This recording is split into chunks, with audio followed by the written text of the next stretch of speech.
So let's get more reaction to this and speak to Andy Mitten, who's been editor for United Stand for over a decade and doesn't miss much up there in the Northwest. Andy, thanks so much for coming on. Good news for Manchester United that at least they've got some clarity now and their supporters? Yeah, the clarity is good news, and I think it's what most fans wanted. In various polls, between 75 and 85% of Manchester United fans wanted Erik ten Hag to stay. They were conducted after the FA Cup final win. You wouldn't have had such high rates had they been conducted after the 4-0 defeat at Palace at the start of last month. But yeah, positive in the eyes of most supporters, and clarity going forward, because it was taking a couple of weeks, and it's an important part of the year, even though there's no football for any football club. They've got to be planning the squad for the next season. And it's not just Erik ten Hag. There are coaches around him who didn't know whether they would have a job beyond the end of the month. So clarity all around. And the fans they're still on a buzz after the FA Cup final win, because it was so unexpected. And that will hopefully linger on throughout the summer. And then Manchester United simply must improve next year. There's not a chance Erik ten Hag would keep his job if Manchester United finished 8th next season. And there was a lot of mitigation with the injuries, and I think Ineos took that into account. But I think there's a quite a positive mood around Manchester United today, and yesterday it was starting to become quite anxious. I was going to say, I mean, no chance that they'll keep him if they finish 8th, as you say. Does that mean that this new contract is important, or would you hold off on offering that if you were the new ownership structure? I think there's talk of a new contract because that allays fears that the manager is going to lose his job at the first opportunity. He will know as well as anybody that Manchester United need to start winning football matches and not losing as many times as they did last season. 1 win in 6 in the Champions League, 5 defeats in December, and then slip into 8th by the end of the season. As it transpired, United will play European football next year in the Europa League, which is probably more where the club's level is at the moment than winning the Champions League. I don't think the team's going to win the Premier League next year either, and nor does Erik ten Hag. He said that.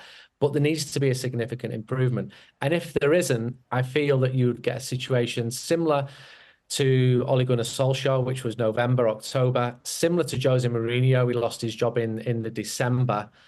And Erik ten Hag will know that. And he knows that Ineos have looked at other managers. The Manchester United job will always be desirable to other managers. Other managers may become available in the time as well. But for the moment, I think the vast majority of fans are behind Erik ten Hag, doing well again, hoping that he doesn't have the injuries of last season, hoping that it's a summer of positive recruitment and maybe moving on some of the players, some of whom have already left, who haven't been contributing enough. And then you get a bit of pre-season optimism, but his team have to start the season well, because right from the start last year, it was worrying when Wolves came to Old Trafford and played a full-strength Manchester United. And even though they lost the game, they were by far the best team. Stuff like that will see the mood slump among fans. How long a contract would you offer him then, Andy? I think if he's doing a good job, then he carries on staying and does a good job. I wouldn't obsess about whether he signs a new contract or not. I think there's more pressing matters than him signing a new contract, and that is getting United winning football matches again. And what's realistic for next year? It's probably top 4. No one would complain about another cup win. And Erik ten Hag's delivered 2 cups. Manchester United had gone 6 years before a cup in 23, another cup in 24, more of the same. Keep bringing the young players through. He's done really well with Alejandro Garnacho, with Kobbie Mainoo. He is a resilient person. I think he's an honest person. I think he's trusted by the people who he works with. Of course, there's issues. I'm not going to pretend that the mood within that dressing room is as high as it could be, but that comes with the team struggling. And as the team wins, and it's all about wins, everything else is secondary, then people can start talking more seriously about another contract. Jose Mourinho signed his in January 18. By the end of the year, he was out of a job. So I just wouldn't read too much into it. And I think that Erik knows there's always going to be pressure around managing a club like Manchester United. And if he's doing well, if he's hitting the targets, he'll get offered another contract because there's not that much appetite to continue changing the manager. Fans have been sick of it. And also from a financial perspective, just getting rid of him, given the constraints with financial fair play rules, that was an issue for Manchester United as well.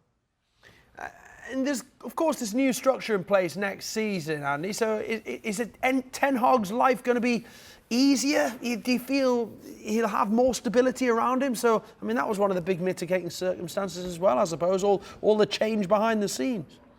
Well, that didn't help him last year. And a year ago, we didn't know whether it was going to be Ineos or a Qatari-led bid, and that didn't help. And he's had lots of left field things to deal with, which was certainly not his making, from dealing with player issues such as Mason Greenwood and then the strategic review. Hopefully that has all passed now. Hopefully his injuries will not be as severe as they have been. Hopefully there will be a better football structure at Manchester United. But this is an idealised version. This is what fans hope. So every time there's somebody loses the job, fans are like, okay, out with the old, in with the new, everything's going to be great. Doesn't necessarily work like that either. Ineos talked about best-in-class appointments. Great, bring them on and let them show that they're the best in class. But there's been complications there.